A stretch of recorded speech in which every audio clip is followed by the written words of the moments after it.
Welcome guys in the brand new video of money to market, जो channel dedicated है आपके पैसे को ग्रो करने के लिए और जहां हम बात करते हैं मनी से लेकर मार्केट तक। इस वीडियो में हम बात करने जा रहे हैं ELSS म्यूचुअल फंड्स के बारे में, यानी कि इक्विटी लिंक्ड सेविंग स्कीम्स। ये ऐसे म्यूचुअल फंड्स होते हैं जो न ही आपको एक हायर रिटर्न ऑफर करते हैं बल्कि आपको टैक्स सेविंग में भी हेल्प करते हैं। इसके अलावा ये आपको डिसिप्लिन इन्वेस्टर बनाने में हेल्प करता है, वो भी मॉडरेट रिस्क के साथ।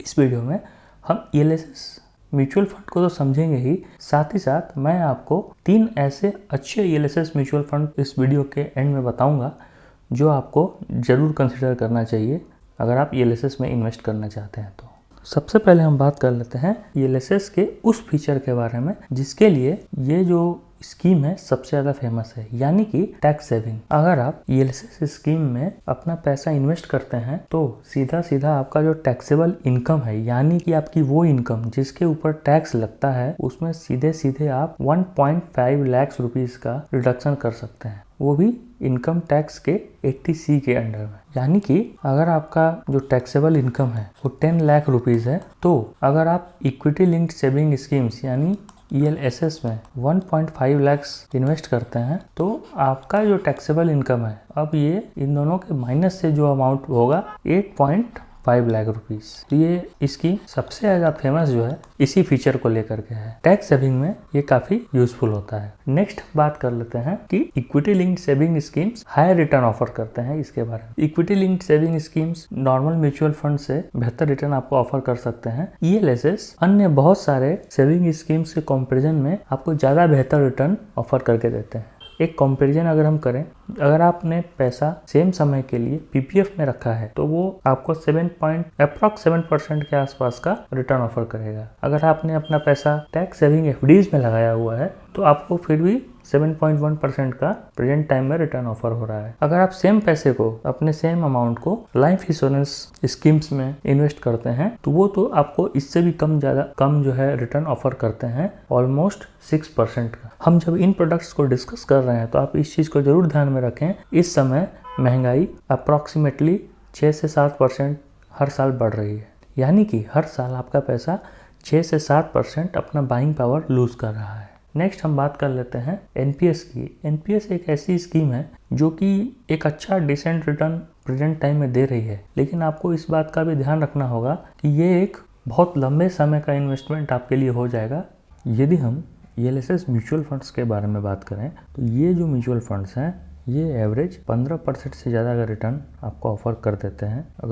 और कुछ ELSS म्यूचुअल फंड्स तो 25% या उससे भी अधिक का रिटर्न लॉन्ग टर्म में इन्वेस्टर्स को बना करके दिए हैं। तो अगर आपने अभी तक हमारे चैनल को सब्सक्राइब नहीं किया है, मेक श्योर आप उसको सब्सक्राइब करें, क्योंकि हम अगले नेक्स्ट वीडियो में 3 ऐसे म्यूचुअल फंड्स के ELSS म्यूचुअल फंड्स के बारे में डिस्कस करने वाले हैं जिसने अपने इन्वेस्टर्स के लिए ज़बरदस्त पैसा बनाया है। हम नेक्स्ट टॉपिक में जिसको हम डिस्कस करने वाले हैं जो कि लॉक इन पीरियड है। अगर आप equity linked saving scheme ELSS की बात करते हैं तो इसका जो लॉक इन पीरियड होता है वो 3 साल का होता है। अगर आप सेम पैसे को टैक्स सेविंग वाले FDs में इन्वेस्ट करते हैं, उनका जो लॉक इन पीरियड है 5 ईयर का होता है। अगर आप NPS की बात करते हैं तो आपको जो इसमें इन्वेस्टेड पैसा है वो आपके रिटायरमेंट के टाइम में मिलेगा कि एटलीस्ट 15 से 20 साल तक जो है आपका ये पैसा इसमें इन्वेस्टेड रहेगा। इसके अलावा जो अन्य आप लाइफ इंश्योरेंस कंपनीज के प्रोडक्ट्स की बात करते हैं तो उसमें भी आपका पैसा 15 से 20 साल तक इन्वेस्टेड रहेगा। तो यानी कि ELSS जो स्कीम्स हैं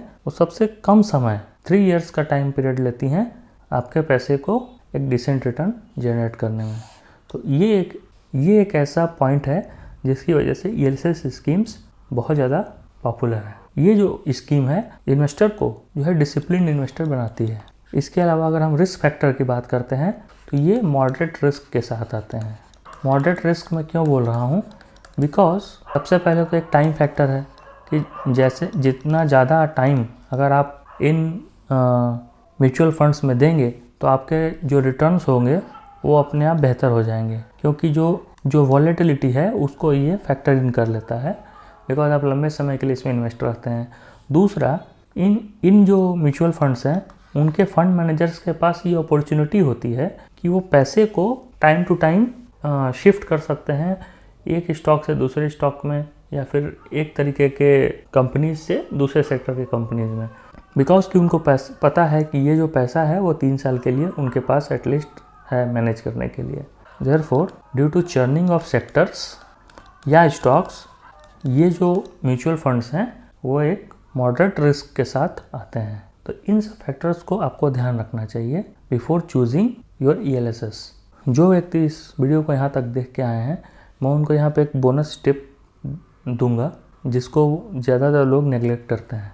ये एक कॉमन परसेप्शन है कि ELSS में जो पैसा है, ELSS में जो आपका जो इन्वेस्टमेंट है वो 3 इयर्स के लिए लॉक, ये एक कॉमन परसेप्शन है। ठीक है, इस चीज को आप यहाँ पे समझिए। मान लीजिए अगर आप SIP करते हैं ELSS स्कीम में, आपने मान लीजिए कोई भी एक XYZ ELSS स्कीम है, अगर आपने उसमें अपना पैसा SIP करना शुरू किया, मान लीजिए आपने जनवरी 2024 में 5,000 रुपए से SIP अपनी शुरू की। ठीक है, आपका जो पैसा है नेक्स्ट कब जो है फ्री हो जाएगा, अगर आप उसको विड्रॉ करना चाहें तो आपका पैसा कब फ्री हो जाएगा विड्रॉ करने के लिए, तो इसका आंसर होगा कि भाई आफ्टर 3 इयर्स, ये होगा फरवरी 2027। अगर आप नेक्स्ट मंथ की SIP को देखें जो कि फरवरी 2024 की SIP है, वहां भी आपने 5,000 की SIP की, बिकॉज ये तो सिस्टमेटिक इन्वेस्टमेंट प्लान है, आपके अकाउंट से हर मंथ कटता जाएगा। इस पे अब नेक्स्ट जो है 3 ईयर के लिए लॉक इन पीरियड हो जाएगा। आप इस चीज को बहुत ही ध्यान से समझिए कि आपका जो पैसा होगा, ये जो 5,000 रुपीज हैं,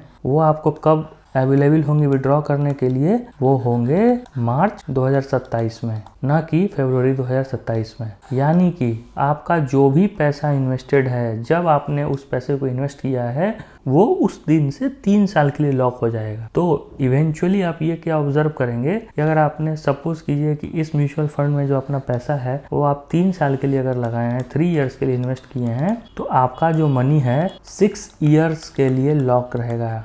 टोटल अमाउंट अगर आप विड्रॉ करना चाहें तो आप 6 साल से पहले विड्रॉ नहीं कर पाएंगे। ये जो टोटल चीज़ है इसको आपको समझना बहुत ज़रूरी था, इसके लिए मैंने ये एक टिप जो थी आपसे शेयर की। जब भी आप इन्वेस्टमेंट शुरू करें, इन फैक्टर्स का जरूर ध्यान दें। हम इस चैनल पे और भी अच्छा कंटेंट लेके आने वाले हैं जिससे कि आप अपने पैसे को ठीक ढंग से मैनेज कर पाएं और एक बढ़िया रिटर्न जनरेट कर पाएं। उसके लिए आप हमारे चैनल को सब्सक्राइब कर लीजिए और अपने दोस्तों और फैमिली पर्सन्स को भी आप ये चैनल शेयर कर सकते हैं। इस वीडियो के लिए इतना ही, धन्यवाद।